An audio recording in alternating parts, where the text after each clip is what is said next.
নমস্কার। আজকে শূদ্রকের নবতম প্রযোজনা মরচে পড়া আলো দেখলাম ইউনিভার্সিটি ইনস্টিটিউটে। এইসব সেট গোছাচ্ছে, অপূর্ব সুন্দর একটি প্রযোজনা।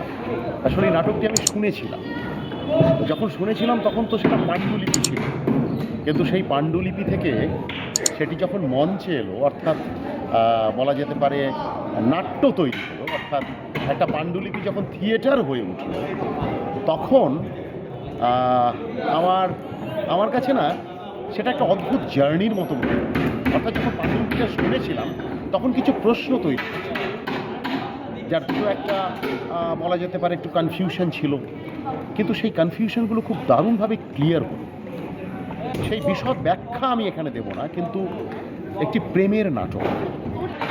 আমি সকলকে রিকোয়েস্ট করব যে শূদ্রকের এই প্রযোজনাটি দেখুন। আসলে স্যারের লেখার প্রতি আমরা এমনিতেই একটুখানি কৌতূহলী, আমরা দুর্বল, আমাদের ভালো লাগা আছে। এই নাটকটি স্যার দেবাশিস মজুমদার অন্যরকমভাবে বেঁধেছেন। আসলে সত্যি কথা বলতে কি, যুদ্ধ প্রেম মিলেমিশে কোথায় একাকার হয়ে যায়, এবং একাকিত্ব কিংবা বহুত্ব যাই বলি না, এই দুইটা কিভাবে একে অন্যের সঙ্গে সংঘাত ঘটায়, মানে একাকিত্ব সমাহার নাকি সমাহিত একাকিত্ব, একটা অদ্ভুত পরিস্ফুটন এই নাটকে তৈরি হয়েছে। অভিনয়ের কথা যদি বলি, আমারই সব বন্ধু বান্ধবরা সব অভিনয় করলো।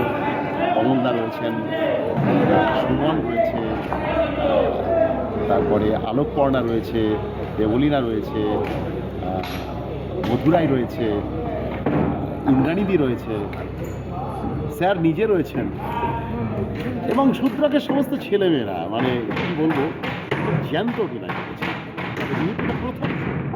প্রথম শোয়ে খুব স্বাভাবিকভাবেই একটা মনে হয় কি যে তার আগে তো নিজেকে পরীক্ষিত করা হয় না, একটা যাচাইয়ের দরকার হয়।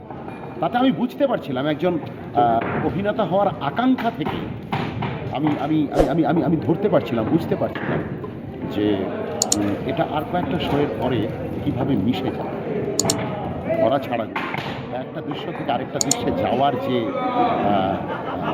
সূত্রটা, এটা কীভাবে তৈরি হবে, সেই যোগসূত্রটা আরও কীভাবে জানতে হবে, সেটা পরিষ্কার বুঝতে পারছি। এটা অনেক সৌভাগ্য যেটুকু বলবো, শূদ্রক এগিয়ে যাবে। আমার প্রাণ ভরা শুভেচ্ছা, ভালোবাসা শূদ্রককে, স্যারকে প্রণাম জানাই। নমস্কার, ভালো থাকবেন।